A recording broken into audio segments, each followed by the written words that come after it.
Hello, Sid Roth here with Bruce Allen. Bruce, tell me about the time, and I'm sure this has happened many times, but you were caught up into heaven and you saw someone you knew. Yeah, see, that was unusual. I was in a season of prayer and just worshiping God, and suddenly I was in heaven, paradise. And there was great activity going on, like bustling. I don't know how to describe that. Almost like Christmas in a mall. And all of a sudden, almost like all the activity is going on because the holiday or the event's about ready to happen. You have to get everything in place. So there's a lot of activity going on. Much activity. Yeah. And my aunt, who had died about 7 years previously to that, walked up. And she was all excited. She said, "Bruce, it is so exciting." And I said, "What's so exciting?" She said, "The preparation for the marriage supper of the Lamb is almost complete. And heaven is abuzz with this news and excited because it's the culmination, the completion." And she said, and not only that, many individuals are visiting heaven from earth right now to go back with the testimony that people should be prepared because he's coming back shortly. You know, that's the message I'm hearing from many people, that he's coming back soon. But the thing that's so unusual is even children are carrying this message back. Yeah. There was a young girl in Singapore that had been in one of our meetings where we were teaching your birthright is to see and go as a Christian.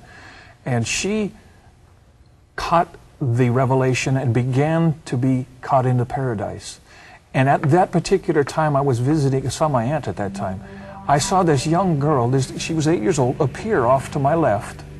She looked at me, smiled and waved, grabbed the hand of Jesus and skipped off with him. A year later, Sid, I'm back in Singapore and happened to have dinner with the grandmother and she was there, and she said, "I saw you in heaven and you were talking to your aunt." She knew. Now that really blows some of you out of the water. But read the book of Revelation. I mean, read these visions that people have had, that Paul had. Tell me about this congregation in Malaysia. On that same visitation with my aunt, I saw an angel off to my right standing in heaven with what looked like a Torah scroll, but I came to understand was a manifest. He was the angel that had charge and authority over all the resources of heaven that God had reserved for this generation. So I was ministering in Kuala Lumpur in a church, and they were in a building program for a new church. And while I was ministering... By the way, that's a good angel to know. Oh, yeah. All the resources for this generation.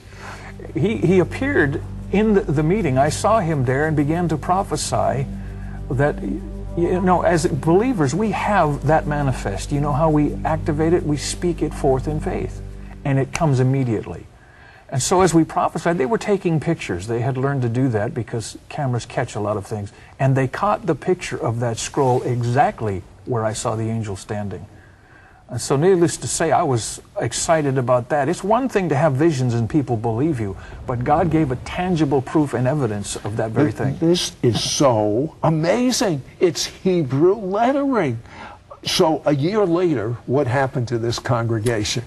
They built that church, I don't know if it was within the year, but within 2 years, I know for a fact.